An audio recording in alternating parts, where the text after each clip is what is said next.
ఇండియాలో రాజమౌళి తెరకెక్కించిన బాహుబలి ఫ్రాంచైజీ సంచలనాల గురించి చెప్పాల్సిన పని అయితే లేదు. అయితే బాహుబలి 2 చిత్రాలతో కథ ముగియలేదు. ఇప్పుడు బాహుబలి పాత్రలతో మరో కొత్త ప్రపంచాన్ని ఆవిష్కరించేందుకు రంగం సిద్ధం చేస్తూ ఉన్నారు. ది ఎటర్నల్ వార్ పేరుతో యానిమేషన్ సిరీస్ కి రంగం సిద్ధం చేశారు. ఈ సిరీస్ తో బాహుబలి ప్రపంచాన్ని మరింత వినూత్నంగా విస్తరించేందుకు దర్శకధీరుడు ఎస్ఎస్ రాజమౌళి సరికొత్త అడుగులు వేస్తూ ఉన్నారు. ఇందులో భాగంగా బాహుబలి పాత్రలను భారతీయ పురాణాల్లోని 14 లోకాల్లోకి తీసుకెళ్లాలనే అద్భుతమైన ఐడియాతో యానిమేషన్ క్రియేటర్ ఇషాన్ శుక్లా జక్కన్నను ఒప్పించడం ఇండస్ట్రీ వర్గాల్లో చర్చనీయాంశంగా మారింది. సాధారణంగా రాజులు దేవుళ్ళు కాదు కదా, మరి వారు పురాణాల్లోని 14 లోకాల్లో ఎలా ప్రయాణించగలరనే సందేహం అందరికీ కలుగుతుంది. అయితే ఇషాన్ శుక్లా తెచ్చిన ఈ ఆలోచన విన్న తక్షణమే మనం ఎదురు చూస్తున్న క్షణం ఇదే అని తనకు అనిపించిందని రాజమౌళి స్వయంగా వెల్లడించారు. కేవలం ఆలోచనగా వదిలేయకుండా దానిని ఒక అద్భుతమైన కథగా విస్తరించడంలోనే అసలైన సవాల్ దాగి ఉందన్నారు ఆయన. దీని అర్థం పురాణాల్లోకి బాహుబలి పాత్రను జొప్పించడం అనే ప్రక్రియను శుక్లాజీ ఛాలెంజింగ్ గా నిరూపించాల్సి ఉంటుంది. బాహుబలి చుట్టూ కూడా ఇప్పటికే చాలా రచనలు, విస్తృతమైన చరిత్ర నిర్మితమై ఉన్నందున దానిని యానిమేటెడ్ సీక్వెల్ రూపంలో పొడిగించడం సహజంగానే జరిగిందని రాజమౌళి పేర్కొన్నారు. వారణాసి వంటి ఫీచర్ ఫిల్మ్ పై పనిచేస్తూనే ఇషాన్ శుక్లా ఈ సరికొత్త ప్రాజెక్ట్ ను సమతుల్యం చేసుకుంటూ ఉన్నారు.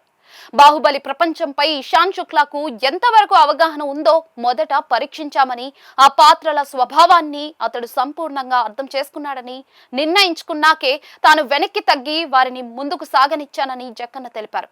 ప్రస్తుతం రాజమౌళి పర్యవేక్షణలోనే ఈ animation series the eternal war script రూపకల్పన శరవేగంగా సాగుతోందని కూడా తెలుస్తోంది. భారతదేశంలో లైవ్ యాక్షన్ చిత్రాలతో పోలిస్తే యానిమేషన్ పరిశ్రమ ఇంకా కొంత వెనుకబడే ఉన్నా కూడా బాహుబలిని ఈ మాధ్యమంలోకి తీసుకువెళ్లాలనే నిర్ణయంపై రాజమౌళికి పూర్తి నమ్మకం ఉంది. సరైన వ్యక్తి, సరైన బృందం తోడైతే ఈ మాధ్యమంలో కూడా తిరుగులేని విజయం సాధించవచ్చని ఆయన ఆశాభావం వ్యక్తం చేశారు. బాహుబలి ప్రపంచంలోకి అడుగుపెట్టినప్పుడు అప్పటికే సగం పని పూర్తయి ఉంటుందని, ఇషాన్ శుక్లా లాంటి ప్రతిభావంతుడు తోడవడం వల్ల ఈ ముందడుగు వేయడం మరింత సులువైందని రాజమౌళి నమ్మకంగా చెప్తూ ఉన్నారు. ది ఎటర్నల్ వార్ మేకర్స్ ఈ ప్రాజెక్ట్ ను అంతర్జాతీయ ప్రేక్షకులను దృష్టిలో ఉంచుకుని అత్యున్నత ప్రమాణాలతో నిర్మిస్తూ ఉన్నారు.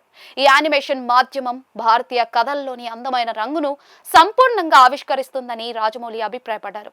ఇక్కడ రంగు అంటే కేవలం విజువల్స్ మాత్రమే కాదు, పాత్రలు, భావోద్వేగాలు, వాటిని ప్రదర్శించే విధానం కూడా చాలా రంగులమయంగా భారతదేశానికి సంబంధికమైనదిగా ఉంటుంది.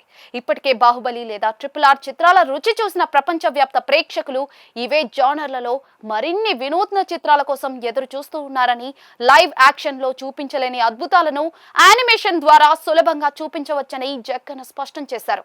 నా దృష్టిలో సినిమా భారీతనానికి భావోద్వేగమే కారణం. నేను వాటిని ఎప్పుడూ కూడా 2 వేర్వేరు విషయాలుగా చూడను. భావోద్వేగం ఒక విత్తనమైతే దృశ్య వైభవం దాని లోపల దాగి ఉన్న చెట్టు అంటూ రాజమౌళి ప్రఖ్యాత variety.com కి వెల్లడించారు.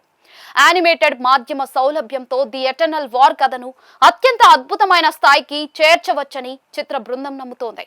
అయితే ఎంత విజువల్ వైభవం ఉన్నా కూడా అది కథలోని ప్రాణమైన భావోద్వేగాన్ని అధిగమించకూడదనేది రాజమౌళి సిద్ధాంతం. విత్తనం లాంటి భావోద్వేగం నుండి ఒక మహావృక్షం లాంటి దృశ్య వైభవం ఎలా వికసిస్తుందో తనకు బాగా తెలుసని, ది ఎటర్నల్ వార్ ఖచ్చితంగా ఆ విజువల్ వండర్ రూపకాన్ని సాకారం చేస్తుందని రాజమౌళి ఎంతో ఆశాభావాన్ని కనబరిచారు. ప్రస్తుతం సెట్స్ పై ఉన్న ప్రాజెక్ట్ విషయానికి వస్తే రాజమౌళి ఓవైపు వారణాసికి సంబంధించిన ప్యాచ్ వర్క్ ని వేగంగా పూర్తి చేస్తున్నారని సమాచారం.